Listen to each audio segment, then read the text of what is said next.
आला हज़रत बरेलवी फरमाते हैं कि यमन में ना एक ईसाई ने नीचे स्लेब पहन ली, स्लेब पहनते ना ईसाई, नीचे वो पहन ली, ऊपर जुब्बा पहन लिया, सर पे इमामा बांध लिया, मुसलमानों वाला लिबास। एक मुसलमान आलिम दीन के पास गया और जाके कहने लगा कि मैंने ना नबी पाक सल्लल्लाहु अलैहि वसल्लम की एक हदीस का तर्जमा और माना और तशरीह पूछनी थी। उन्होंने कहा पूछें। कहने लगे ये जो तिरमिजी में हदीस है, हुजूर ने फरमाया इत्तकू फिरासतिल मोमिन फ़इन्नहु यंज़ुरु बिनूरिल्लाह औ कमा क़ाल सल्लल्लाहु तआला अलैहि वसल्लम।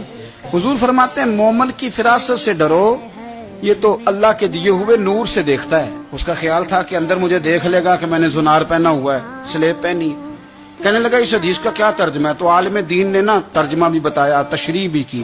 वो हास के दूसरे आलिम के पास चला गया, उनसे जाके भी तर्जमा पूछा। उन्होंने भी अपनी फहम के मुताबिक, इल्म के मुताबिक तर्जमा बताया। फिर तीसरे के पास, चौथे के, 7 उलमा के पास गया।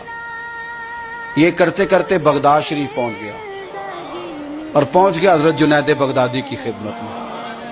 कहने लगा हुजूर इस हदीस का क्या तर्जुमा है कि तकू फिरासतिल मोमिन फइन्नहु यंज़ुरु बिनूरिल्लाह, कि मोमिन की फिरासत कल्बी से डरो, वो अल्लाह के नूर से देखता है। तो आप फरमाने लगे इसका तर्जुमा ये है कि ये जुब्बा उतार और नीचे तूने स्लेब पहनी है, वो तोड़ और कलमा पढ़ के मदीने वाले का गुलाम बन जा सल्लल्लाहु अलैहि वसल्लम। ये तर्जुमा है इसका। अब वो उसने कलमा भी पढ़ लिया, मुसलमान भी हो गया, स्लेब भी तोड़ दी, बात मान भी गया। लेकिन वो कहने लगा हुजूर वो 7 उलमा जिनके पास पहले गया हूं, शायद मुझसे को पूछे तो मैं कह दूं कि वो पढ़े ही नहीं, वो मेहनत ही नहीं करते। माशाअल्लाह हमारा तो ये लबो लहजा होता है, वो जी मैं नेक बड़ा हूं। हम तो दूसरों की नफी करने का माना अपने आप का इस बात समझते हैं। हजरत जुनैद बगदादी कहने लगे क्या कहा तुमने? उन 7 ने ये बताया? फरमाने लगे ये भी इस हदीस का तर्जुमा ही है। उन्होंने नहीं बताया। कहने लगे क्या मतलब?